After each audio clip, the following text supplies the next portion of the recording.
Hey everybody, this is Chris DeFirio with Keys to the Shop, and welcome to another edition of Shift Break. We are sponsored today and brought to you by our friends at La Marzocco. La Marzocco has been making espresso machines by hand in Florence since 1927. So you've probably seen La Marzocco all over the industry. They're at the helm of some of the world's best, most of the world's best coffee bars, honestly. They have made a name for themselves based on beauty, dependability, and innovation. They have machines that are highly technical, very advanced marvels. They have integrated automations and various tools for precision extraction, but they also have machines that are very simple and not so technologically, advanced. I would say in the sense that it doesn't have a scale built into the drip tray, but it's a solid machine. And whether you're somebody who wants a machine that is just got all the bells and whistles, or something that is just a workhorse that is dependable, the good news is no matter what you get, it's going to be a workhorse. But it's the style and the approach to coffee that you have that La Marzocco has a machine for. So if you go to their website, lamarzocco.usa.com, you can find all of their awesome equipment there. They have a new grinder called the Swan that is really, people have been raving about this. I just hear nothing but good reviews about that. So go check them out over at lamarzocco.usa.com. Now, also, our friends at Rattleware are our sponsors today as well. Rattleware.com is where you need to go to learn more about all the different types of smallwares that Rattleware produces. And it's a big deal to have smallwares that just work. And if it doesn't just work, then you don't work. I mean, or at least there's this little nagging, it's like something next to your eye. You just can't focus because that shot glass is dripping too much, or the pitcher is just off in the way that it shouldn't be. This is not what they're really about there at Rattleware. They have equipment that's smallwares that just work. And so I think that if you're looking for different implements like shot glasses and whisks and pitchers and knock boxes and the like, go to rattleware.com and get the good stuff. Now, today's episode, we're going to talk about the problem of commiseration in coffee. Now, it can easily devolve into commiseration when you meet up with other people that are doing the same thing that you do. And you can tell when it turns into this, because it goes from sharing what's happening to simply complaining for the sake of feeling good. And it's not very productive. I'm not against it per se. In sometimes it's good to be engaging in something that's more of a catharsis. And I journal for this reason, and often I will kind of talk to my wife, and I get sick of my own voice sometimes when I hear myself talking, and I'm like, you know what, this isn't really fixing the problem. Do I really want to fix the problem? What am I complaining about? If I am talking about this so much, it's almost as though I become dependent upon the problem persisting so that I don't lose the ability to complain, which I've started to become dependent upon. I really need to have that complaining. So I'm always going to find something to complain about.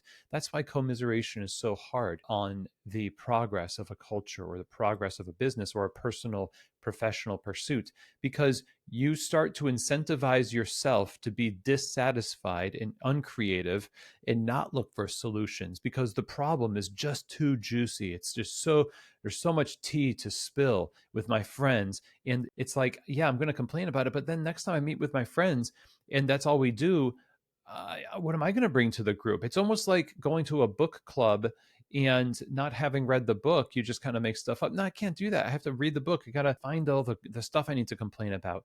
Now, you might be saying, life is full of things to complain about. I don't think I'll ever be out of them.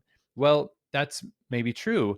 However, if you are somebody who kind of believes that you do want things to be better, and really the complaining is something that only happens when you feel as though there's a mismatch between what should be and what is. Commiseration and finding people online to simply toss back and forth your misery is a form of acceptance and self-sabotage of that particular thing. You could be looking for solutions and genuinely want to eliminate as many possibilities for complaining from yourself as possible. In fact, Let's take a look at commiseration. And when I talk about this, I think one of the more easy examples I can give is when owners, operators, and baristas do this as well, of course, one to another on shift. They just, everybody likes to complain, right? Well, you go on a forum and people talk about their crappy baristas.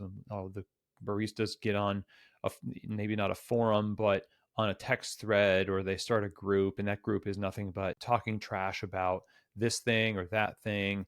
And it feels like, yeah, like we're on this righteous kick of self-righteous, and our status is that of a victim. We're a victim of owners, or the owners are a victim of bad staff, and everybody's just kind of complaining. But what's not happening is progress. It's called regress. It's that rumination, it's the churning over of the issue, but almost the refusal to actually look for solutions yourself. You don't want baristas to do this. If you're listening to this and you're a manager or you're an owner, you don't want baristas to be in this perpetual state of complaining, complaining, complaining. You would like people to be solutions oriented. You'd like charitable assumption. You would like to advance in maturity, or have your staff become more and more mature. Now, the good news is that this can happen, but somebody needs to go first. And the job of a leader is to take the initiative to extend an example of what it means to actually not fall into commiseration as though it's going to produce a solution to your problem, but to fall into the kind of practice that produces solutions, like curious examination with charitable assumption and a nuanced perspective of an issue that is not about finding or assigning blame and self-pity and asking everyone else to pity you, but is taking somewhat of it is a risk in a way to not engage in that cathartic exercise. It feels like the same kind of risk that it would be if you stop drinking coffee. You're not going to stop thinking, right? But you were addicted to it, let's admit it. And it's going to take a little bit of time for you to get used to your life without that jumpstart to your day.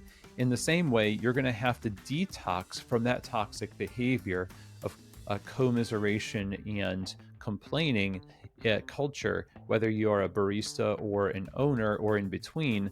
It doesn't really produce anything except for a dependence on the practice of it, which again does more to keep the problem around for the benefit of always having something to complain about and share misery about, than it does to move on from it and maybe just be okay and be happy and say, you know what, today my community and the way I share with people and the way I communicate about life and what I do is going to be from the perspective of positivity and, again, charitable assumption. It's going to be from the perspective of what our friend Kwame Christian of Negotiate Anything calls this compassionate curiosity. That, I think, is the better way to go about it. That's what we like to encourage in our groups. That's what I like to encourage in my clients. And for you today, I think it's helpful to try to break away from that commiseration and get into something healthier, more sustainable, and more life-giving to everybody. So that's all I have to share with you today. I hope that makes sense. If that feels like it resonates with you, tell me why. Put it in the comments on YouTube. Put it in the comments of the Instagram post that you'll see below the reel, and let's talk about it. So thanks again, everybody, and I will see you here next week for another edition of Shift Break, from keys to the shop.